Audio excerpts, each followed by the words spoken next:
I sat in the third row, hands folded in my lap, and watched Derek walk to the front of the conference room. He had that smug grin on his face, the one he wore when he thought he was about to deliver good news. The team was all there, 30 of us, laptops closed, coffee cups in hand. It was 7:58 in the morning, 2 minutes early. Derek tapped the microphone. "Great news, everyone." After a careful search, I'm thrilled to announce our new Director of Client Strategy. I felt my jaw tighten. I knew what was coming. I'd known for a week. Please welcome Kyle Morrison. Kyle stood up from the back row. He was 24 years old, fresh out of his uncle's pocket. He wore a blazer that was too big for him and a smile that said he'd never worked for anything in his life. He walked to the front and shook Derek's hand like they were old colleagues. The team applauded. I applauded too. Open palms, steady rhythm. I made sure my face was pleasant, neutral. I'd practiced that look in the mirror for 3 days. Derek caught my eye. He held my gaze for a beat, too long. Then he smiled, just a little, and turned back to the room. I said nothing. I thought about the recording on my phone. The one I'd made in his office, a Tuesday evening after hours, 7 days before this meeting.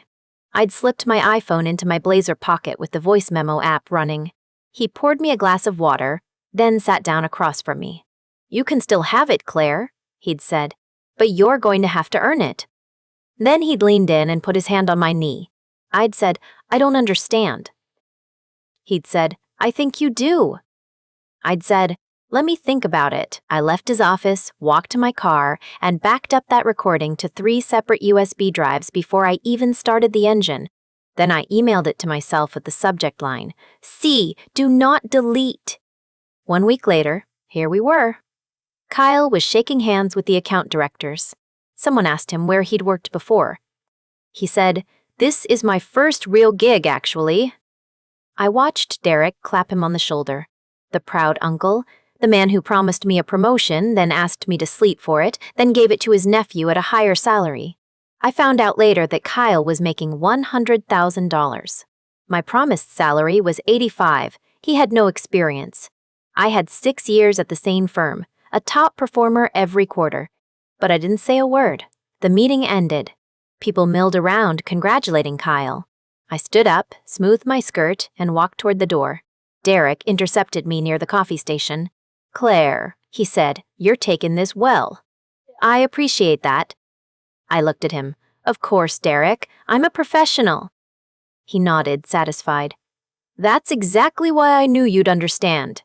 We'll figure something out for you down the line." "When sure we will." I walked back to my desk. I opened my drawer and pulled out a small notebook. I started writing things down, dates, times, comments he'd made over the past year. The time he told me I looked good in that color. The time he asked if my boyfriend was keeping me busy enough. The time he put his hand on my lower back during a client meeting and let it sit there. I wrote it all down, every single detail. Kyle walked past my desk. He didn't say hello. He was already on his phone, laughing at something. I looked at my phone. The recording was still there. 3 backups, 1 email, and a thumb drive in my glove compartment. I had a recording that could destroy him.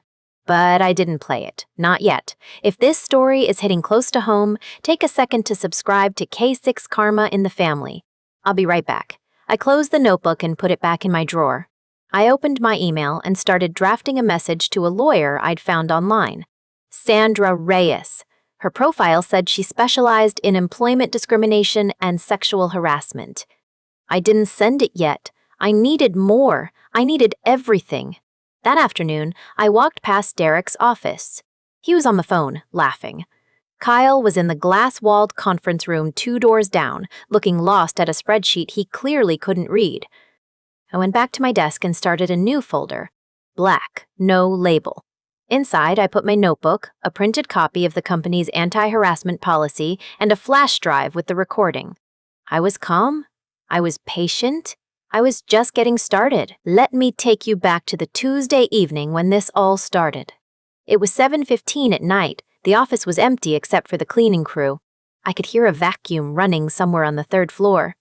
Derek had asked me to stay late. He said he wanted to discuss my promotion. I was excited. I'd been a senior account manager for 6 years. I'd brought in $3 million in new business that quarter alone. My performance reviews were flawless. The director of client strategy position was mine.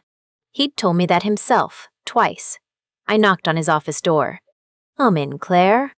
He was sitting behind his desk, sleeves rolled up, tie loosened. He looked tired, friendly. He gestured to the chair across from him. "Sit, please." I sat. He smiled. "Listen," he said, "I know we've talked about this. The director role. You're the obvious candidate.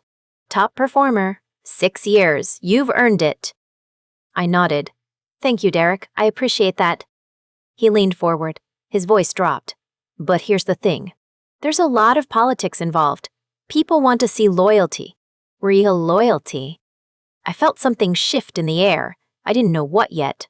"I'm loyal," I said. "I know you are," he said. "But I need to be sure. I need to know you're willing to do what it takes." He slid his hand across the desk. "Palm up." An invitation. I stared at it. "Claire," he said, "you can still have the job, but you're going to have to earn it." My heart stopped. Then it started beating very fast. I kept my face still. "I don't understand," I said. He laughed. Soft. Patronizing. "I think you do." He leaned in closer. His hand was still on the desk. "I'm not asking for forever. Just one night. To show me you're serious. After that, the job is yours. $85,000 a year. Full benefits. Your own team." I felt cold. Very cold. My hands were folded in my lap. I could feel the shape of my phone in my pocket. I remembered I'd put it on voice memo that morning. I'd been recording calls with a difficult client. I hadn't turned it off. It was still recording. I didn't move. I didn't blink. "Let me think about it," I said. Derek smiled. He sat back. "Of course, take your time. But not too long. These things have a window." I stood up. My legs were steady. "Good night, Derek." "Good night, Claire. Think about what I said." I walked out of his office. Past the empty cubicles. Past the cleaning crew. I didn't run. I didn't look back. I got to my car. I closed the door. I pulled out my phone. The recording was still going. 23 minutes. I stopped it. I pressed play. There it was. His voice. My voice. The exact words. "You can still have the job, but you're going to have to earn it." I listened to the whole thing. Twice. My hands were shaking, but my voice on the recording was calm. Steady. Professional. I sounded like I was discussing a quarterly report. I sat in my car for a long time. The parking lot was dark. The office lights were still on in his window on the 4th floor. I didn't cry. I didn't scream. I made a plan. I drove home. I plugged my phone into my laptop. I saved the file. I uploaded it to a cloud drive. I emailed it to myself. I put it on a USB drive. Then another one. Then a third. I put one in my glove compartment. One in my desk drawer at home. One in my purse. 3 copies. I wasn't going to lose this. I lay in bed that night, staring at the ceiling. I replayed the conversation in my head. Every word. Every pause. The way he said, "earn it," like it was a promotion, not a transaction. I knew what he was doing. He thought he had power over me. He thought I'd be desperate enough, grateful enough.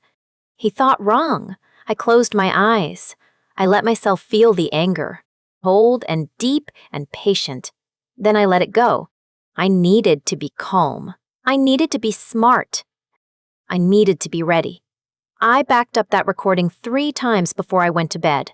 I knew I'd need it. The morning after I backed up the recording, I woke up at 6 o'clock. I made coffee. I sat at my kitchen table with a notebook and a pen. I wrote down everything I could remember. Not just Derek, not just the proposition. Everything, every comment he'd made in the past 2 years. The way he'd stand too close at my desk. The accidental brush of his hand against my lower back. The time he told me I looked nice, in a tone that made my skin crawl. The time he asked me to stay late for a private strategy session, and then talked about his divorce for an hour. I wrote it all down. Dates, times, what I was wearing. Who else was in the office? I filled 7 pages. Then I went to work. I walked into the office at 7:58, 2 minutes early, just like every day.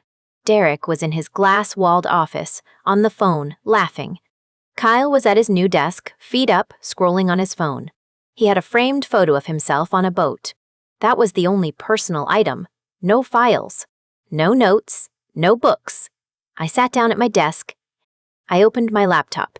I pulled up the company directory and looked up Kyle's profile. It said Director of Client Strategy. There was no job history listed, just his name and a headshot that looked like a LinkedIn first day special. I opened the company's internal payroll system. I shouldn't have had access, but I managed a team of 5 account managers, and part of my role was reviewing budgets. I knew the system. I knew the loopholes. I typed in Kyle's employee ID. His salary was $100,000. I sat there, staring at the screen. The position I had been promised paid $85,000. He was making $15,000 more than what Derek had offered me. $15,000 more for doing nothing. For having no experience, for being Derek's nephew. I felt my jaw tighten. Then I closed the window and got to work. That Wednesday, I called Sandra Reyes. I found her through a friend of a friend, someone who dealt with workplace harassment and won. Sandra's office was in a low-rise building on South Congress, across from a taco place. I took a half-day off, told Derek I had a dentist appointment, and drove there. Her office was small but clean. A single window. A filing cabinet. A framed law degree from UT Austin. She was in her mid-40s, sharp eyes, gray-streaked hair pulled back in a ponytail. She shook my hand and said, "Tell me everything." I told her. I didn't leave anything out. She listened without interrupting. When I got to the part about the recording, she leaned forward. "You have it?" I pulled out my phone. I opened the voice memo app. I hit play. We sat in silence for 23 minutes while Derek's voice filled the room. She didn't flinch. She took notes. When it ended, she set down her pen. "You have a strong case," she said. "Sexual harassment. Retaliation. Hostile work environment. That recording is a smoking gun. What do we do?" She folded her hands. "You wait." I blinked. "Wait. The promotion is official now, right? Kyle has the title?" "Good." "Good. If you file now, they can argue there was no harm because you didn't get the job. But if you file after the promotion is finalized, it's clearer. He gave the job to someone else after promising it to you in exchange for sex. That's retaliation. That's clear." "What A week, 2 at most, but you need to use that time." She handed me a checklist. Company harassment policy, EEOC guidelines, a timeline of events, copies of my performance reviews. "Any emails from Derek? Any witnesses? Document everything," she said. "And keep your head down. Don't confront him. Don't give him any reason to suspect you're building a case." I nodded. "You're doing the right thing," she said.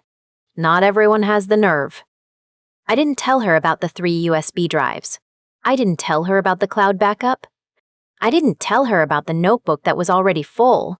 I just said thank you and walked out. I spent the next week watching Kyle fail. His first team meeting was a disaster. He didn't know the name of a single client. He kept calling the creative director Buddy. He sent an email to the entire department with a link to a YouTube video he thought was funny. Clients started calling me directly. They didn't trust him. They wanted the person who actually knew their accounts. I handled it professionally and politely, and I noted every single call. I kept a separate folder in my desk drawer. Performance issues, missed deadlines, inappropriate comments. Every complaint filed by Kyle's direct reports. By the end of the second week, the folder was thick. I didn't say anything to anyone. I smiled at Derek in hallways. I said good morning to Kyle. I even complimented his tie once. He beamed. "Thanks, Claire. You're a real team player." I smiled back. I had everything I needed. Now I just had to wait for the right moment. 2 weeks after that Monday morning meeting, I walked into the HR office at 9001 feet a.m. I had a manila folder in my left hand. My right hand was steady. Patricia's assistant looked up. "Do you have an appointment?" "No," I said, "but she'll want to see this." The assistant hesitated. I didn't move. She picked up her phone and murmured something. 30 seconds later, the door opened. Patricia stood there. She was 52, silver hair cut short, glasses on a chain. She'd been at Bright Path for 18 years. Everyone said she was fair. "Claire," she said. "Come in." The office was neat, a single plant in the corner. A framed degree from UT Austin. She closed the door behind me and gestured to the chair across from her desk. I sat down. I placed the folder on her desk. I didn't open it. "What's this about?" she asked. "I need to file a formal complaint," I said. "Sexual harassment and retaliation." She didn't react. She just nodded slowly. "Tell me what happened." I told her. I kept my voice flat. I started with the one-on-one meeting where Derek promised me the director job. I described the Tuesday evening, 7:15 p.m., the empty office, the vacuum running on the third floor. I told her what he said. "You're going to have to earn it." The hand on my knee. His smile. Patricia's face didn't change. She was listening, taking mental notes. "I have evidence," I said. I opened the folder. Inside was a printed transcript of the recording. A USB drive in a small plastic case. A timeline of events. A printout of Derek's previous inappropriate comments, dated and time-stamped from my notebook. Company's anti-harassment policy. The EEOC guidelines. Patricia picked up the USB drive. "What's on this?" "The full recording," I said. 23 minutes. My iPhone voice memo application. The conversation from start to finish. She looked at me. "You recorded him?" "Yes. Texas is a one-party consent state. I confirmed that with my lawyer." Her eyebrows went up. "Just slightly." "You have a lawyer?" "Sandra Reyes," I said. "She specializes in employment discrimination. I met with her 2 days after the announcement. She advised me to document everything and wait until the promotion was official before filing." Yeah. Patricia held the USB drive. She stared at it for a long moment. Then she plugged it into her computer. She put on her headphones. Black over-ear headphones. She clicked the file. I watched her face as she listened. 30 seconds in, her jaw tightened. 1 minute, she closed her eyes. 2 minutes, she stopped the recording. She took off the headphones. She set them down very carefully. "Is that his voice?" she asked. "Yes." "And he's offering you the director position in exchange for—" She looked at the folder. She opened it fully. She read through the timeline. She looked at the printed EEOC guidelines. She opened the notebook pages I'd copied. Then she looked at me. "Why did you wait 2 weeks?" "I wanted to make sure the promotion was official," I said. "I wanted to document everything. I wanted to have a complete case before I came to you. And I wanted to see if Kyle was actually qualified for the role." "Was he she?" "No," I said. "He's not. I have a separate folder in my desk.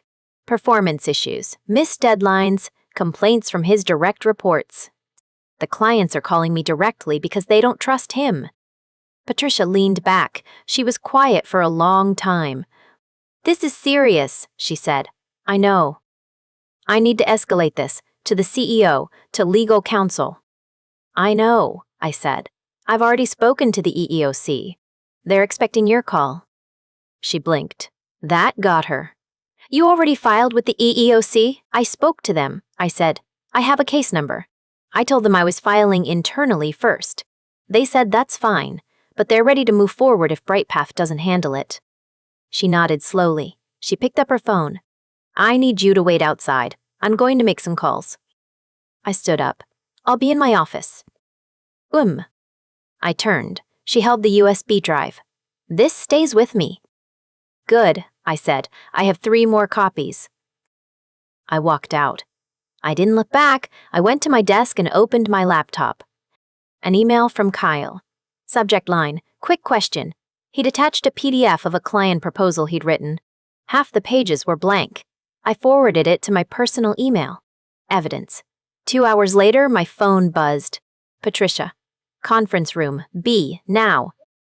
I walked in. Derek was there. Patricia was there. The CEO was there. A woman from legal I didn't recognize. Derek looked at me. "What's this about, Claire?" I said nothing. I sat down. Patricia spoke first. We've received a formal complaint from Claire regarding sexual harassment and retaliation. Derek's face went red. That's absurd. She's angry about the promotion. I told her it wasn't personal. Patricia looked at the CEO. The CEO nodded. Patricia pressed play. Derek's voice filled the room. You can still have it, Claire, but you're going to have to earn it. The sound of his hand sliding across fabric. I think you do. Silence. Derek's face went white. Patricia stopped the recording. Do you have anything to say? He opened his mouth, closed it, opened it again. She set me up, he said, his voice cracked. She recorded me without my permission. That's illegal. It's legal in Texas, the lawyer said quietly. One-party consent. Derek turned to the CEO. You're going to believe her?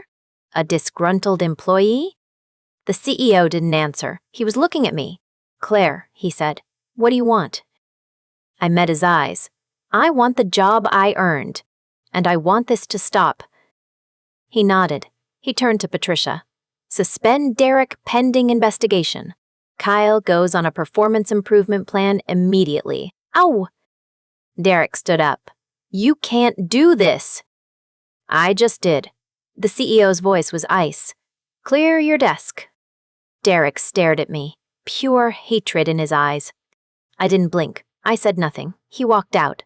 The door closed behind him. Patricia looked at me. We'll be in touch. The investigation will take 3 weeks.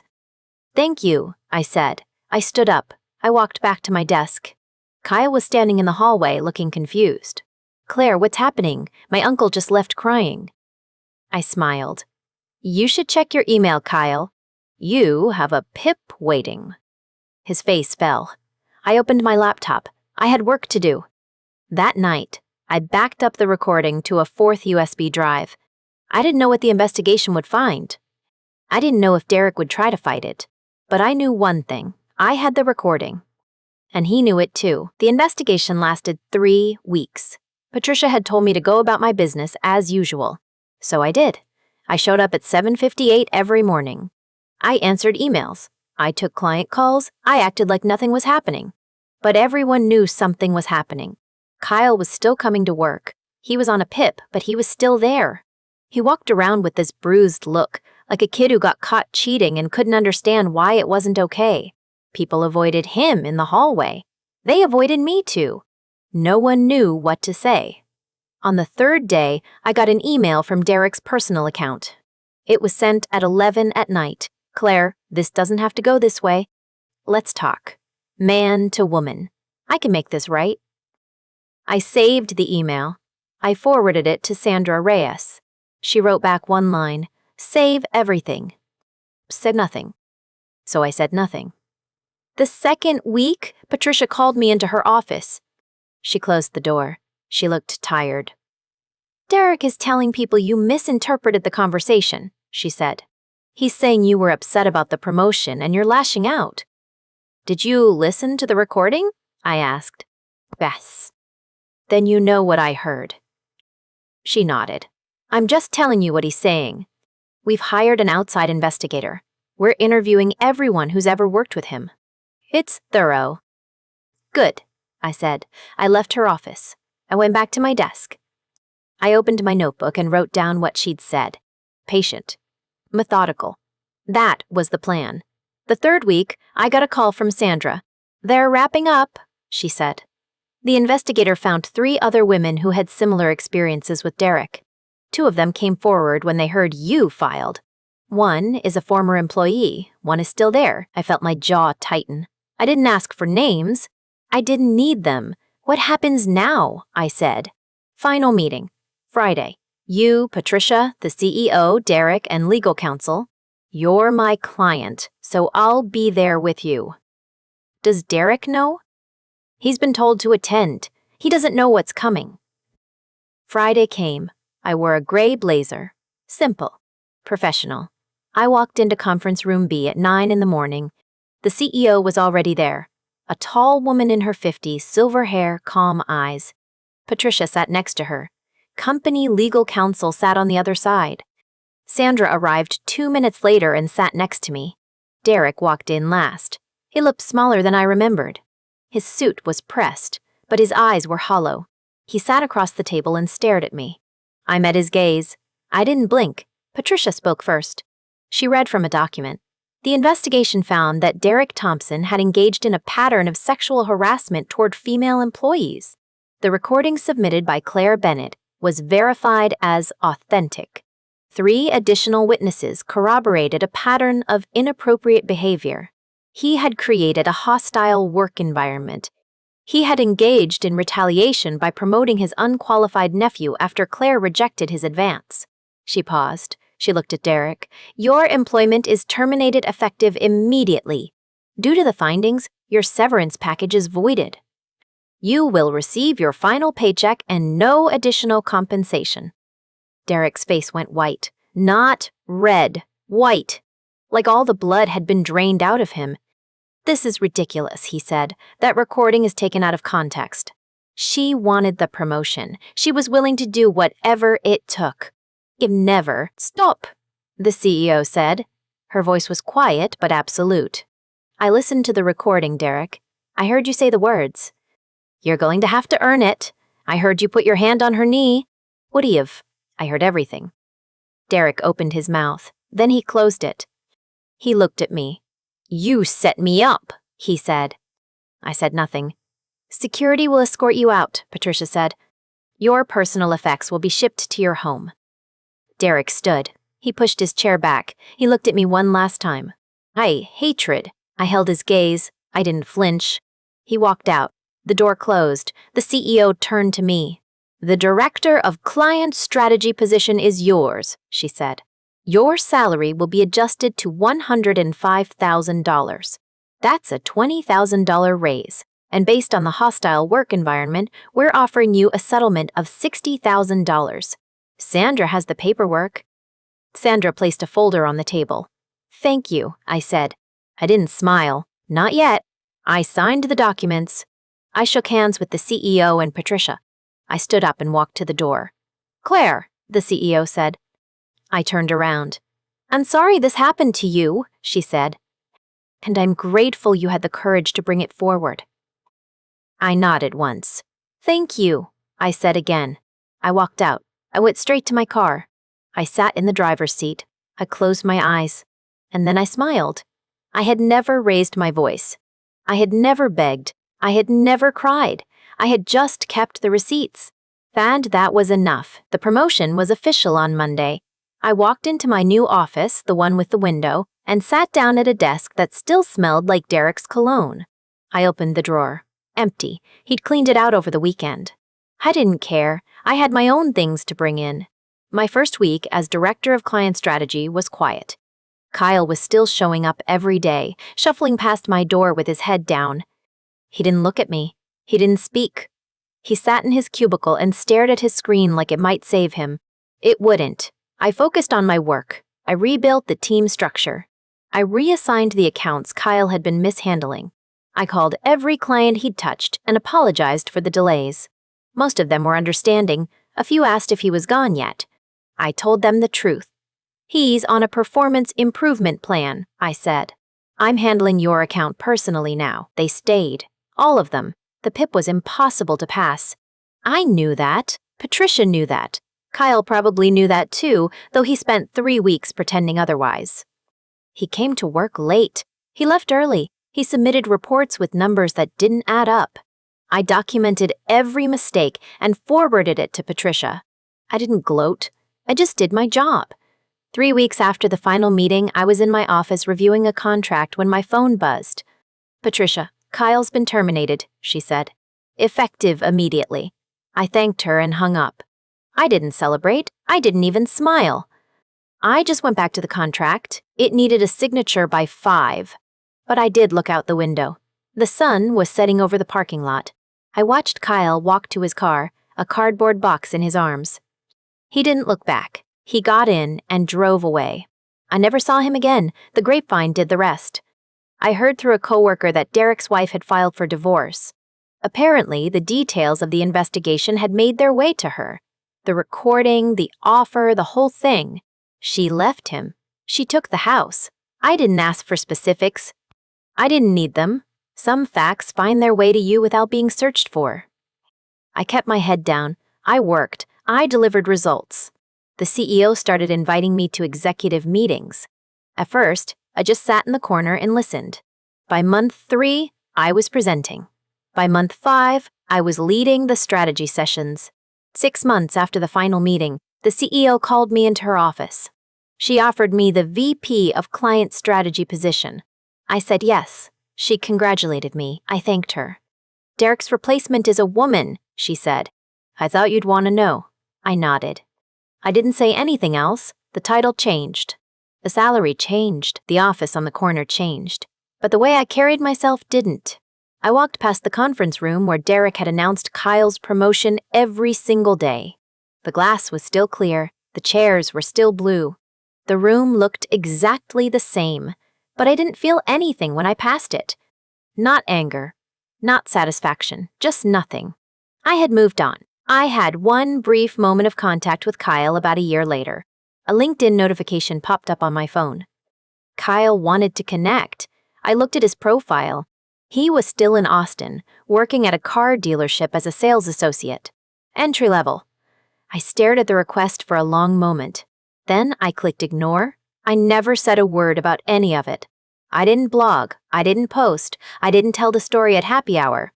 When coworkers asked how I got the promotion, I said, hard work. It was the truth, just not the whole truth. I didn't have to tell the whole truth. The important people already knew. The rest of it, the recording, the folder, the 3-week investigation that stayed between me, Patricia, and the locked filing cabinet in HR. I never raised my voice. I never begged. I never cried. I proved I was right where it mattered, on paper, in the record, in the final outcome. And Derek? I never heard from him again. But I thought about him sometimes. I wondered if he remembered the Tuesday night he leaned across his desk and told me I could earn the promotion. I wondered if he thought about the words he used. I wondered if he understood, even now, that I had already earned it. Every day for 6 years. I had earned it with the $1 million accounts I brought in. I had earned it with the clients I kept. I had earned it with the flawless performance reviews he signed while knowing full well he would never promote me. And when I finally did get the job, I didn't earn it through Derek. I earned it through a voice memo, a manila folder, and 2 weeks of silence. The door to my corner office has a nameplate now. I, of Client Strategy. It's silver, small, easy to read. I never said a word about it. I didn't have to. A year passed. It felt longer, but it was just one trip around the sun. I was in a different place. Literally, my corner office had a view of downtown Austin. I had a team of 12. I had a nameplate that said VP of Client Strategy. Life had rearranged itself. I didn't think about Derek often. He had become a story, I told myself in the rearview mirror. A lesson learned. A case closed. I focused on the work, on the clients, on building a department that actually functioned. I hired good people. I promoted them. I didn't make them earn anything except their paycheck. It was a Tuesday. I had a gap between meetings and needed caffeine. There's a coffee shop around the corner from the office, a place called Spoke and Bean. I walked over around 10 in the morning. The line was short. I ordered a black cold brew and stepped to the side to wait. That's when I saw him. He was at a table by the window. Alone. He looked older. His hair was grayer, thinner. He wore a wrinkled polo shirt and hadn't shaved in at least a few days. There was a half-empty cup in front of him and a folded newspaper he wasn't reading. I almost walked out. I could have. I had my coffee ticket. I could have just turned, left, and never thought about it again. But I didn't. I stayed. I waited for my drink, picked it up, and walked toward his table. He looked up when my shadow crossed his newspaper. His eyes took a second to focus. Then they widened. He recognized me. He didn't say anything at first. He just stared like I was a ghost. I stood there with my coffee and waited. "You," he finally said. I said, "Hello, Derek." He blinked. He looked around the coffee shop like he was checking for cameras, like I was going to spring a trap. Then he looked back at me. "Who ruined my life?" The words came out flat. No anger, just a statement of fact from a man who believed it. I took a sip of my cold brew. I let the silence stretch. No, Derek, I said. You did that yourself. I just kept the receipts. His face twitched. He opened his mouth, closed it. For a second, I thought he might argue, but he didn't. He just looked down at his table, at his cold coffee, at the smudge of a fingerprint on the ceramic mug. I said, I hope you're doing okay. I didn't mean it like forgiveness. I meant it like a period at the end of a sentence. Hi, a way to close the book. I turned and walked out. I didn't look back. A few weeks after that, I was scrolling through LinkedIn. I had just posted a new job opening for a senior account manager. I was checking notifications when I saw the connection request. It was from Kyle Morrison. He had a new profile picture. He was standing next to a car at a dealership.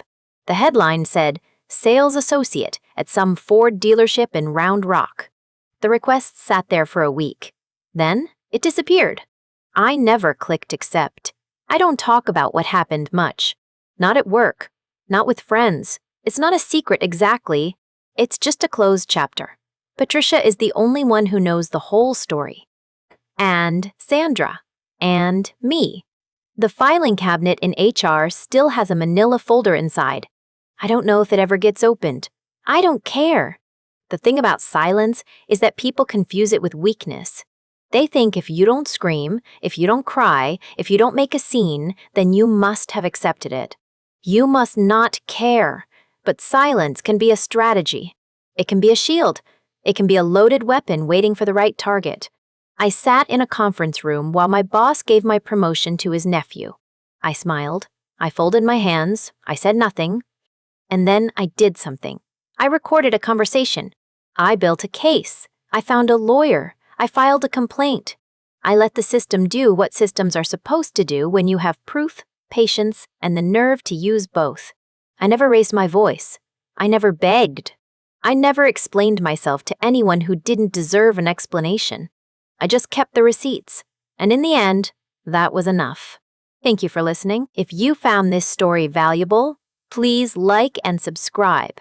It helps more than you know.